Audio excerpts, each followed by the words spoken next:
Hello, my name is Chirag Shah, creator and principal developer of TubeKit, a YouTube crawling toolkit.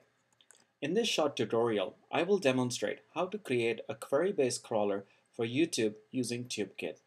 For the purpose of this tutorial, I will use Mac OS 10.5, MySQL 5, PHP 5, and Apache Web Server. I have already downloaded and extracted TubeKit in my web server directory. Let me show you what this looks like. Here I am at my web server's root directory. Unzipping the toolkit that I downloaded from TubeKit created a directory called TubeKit. Let me go ahead and change the directory to TubeKit.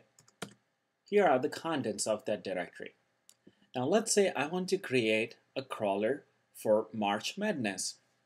I'll go ahead and create a folder inside this TubeKit directory called Madness.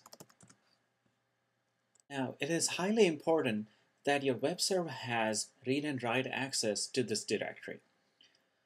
In order to do so, I will go all the way to the root directory of my web server and change the permissions to the entire TubeKit directory.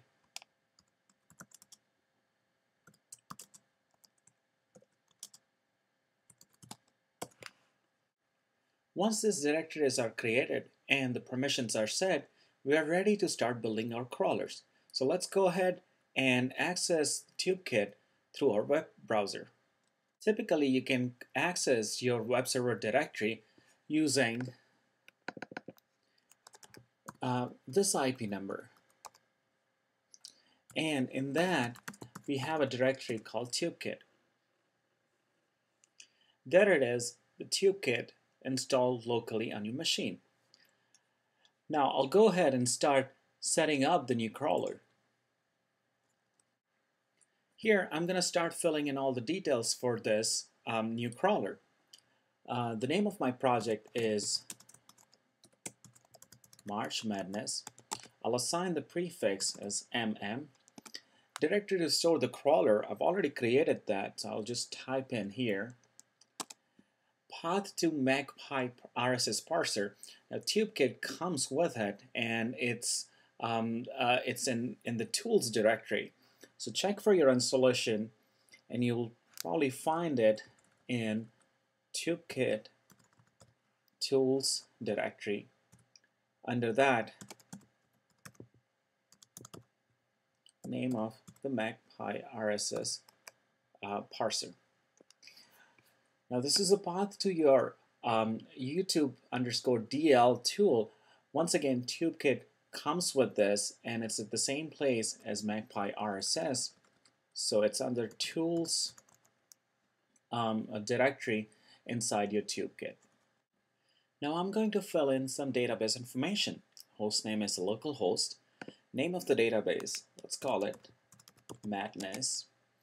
Username and password. Next, you can choose what attributes you would like to collect for each video. TubeKit already comes with default for different schedules. As you can see here, title will be collected only once, which means the first time the video is encountered, whereas number of views, which keep changing, will be collected every time the crawler goes back to YouTube. I'm going to keep them as they are. Next, you'll find various scheduling parameters for crawling. I'm going to keep them as they are and just click Run Setup. As you can see, my configuration parameters are stored in config.php. The database has been successfully created. All the tables have been created. The cron job file has been created with name cron, and the crawler is ready in this directory. Let's go ahead and access our crawler. It's under TubeKit, under Madness. So this is our new crawler. As you can see, it has three options here: the home page, the queries page, the monitor page. For now, let's just go ahead and add some queries to our new crawler. All right, so I'll enter March Madness, and let's enter NCAA. So now this new crawler has two queries that it's ready to keep monitoring. In order to set the monitoring options, you need to add the cron jobs that TubeKit has generated into your cron tab.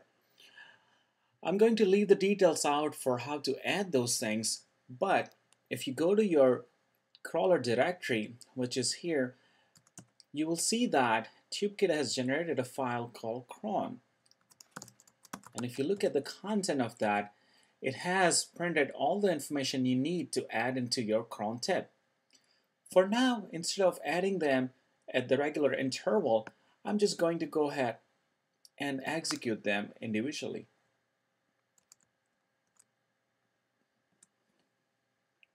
As you can see, I'm running TubeKit's collect once script, which executes the queries that I have given and collect new videos.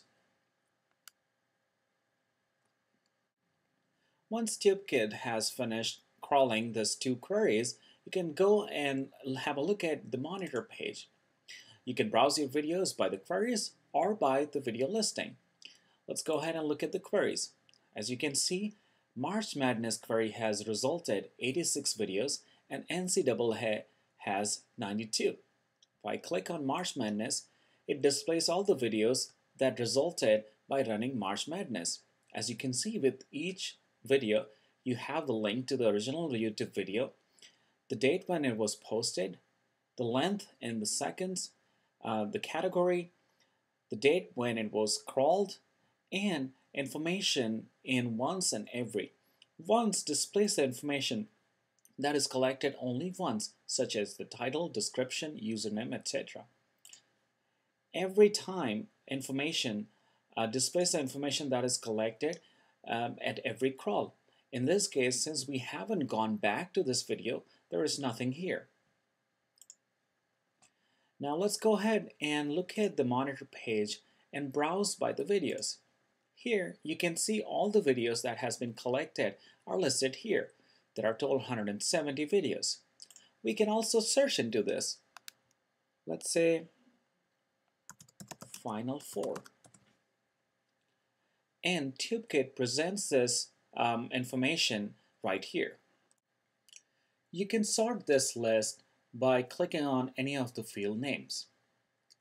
Anytime you can add a new query and then monitor it from your monitor page.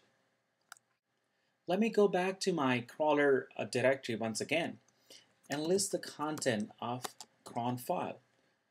The other three scripts, as you can see here, are collect every time, download videos, and convert videos. I can run them manually, or I can simply copy and add these lines to my cron tab, making them execute regularly according to the time specified here.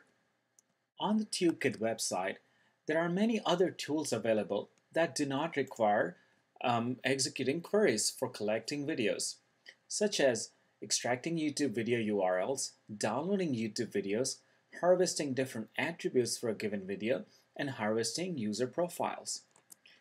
We hope you enjoy working with TubeKit and creating your own crawlers, and we are always eager to hear from you. If you have any question, you can check out our forums on the TubeKit website or send us an email. Thank you very much.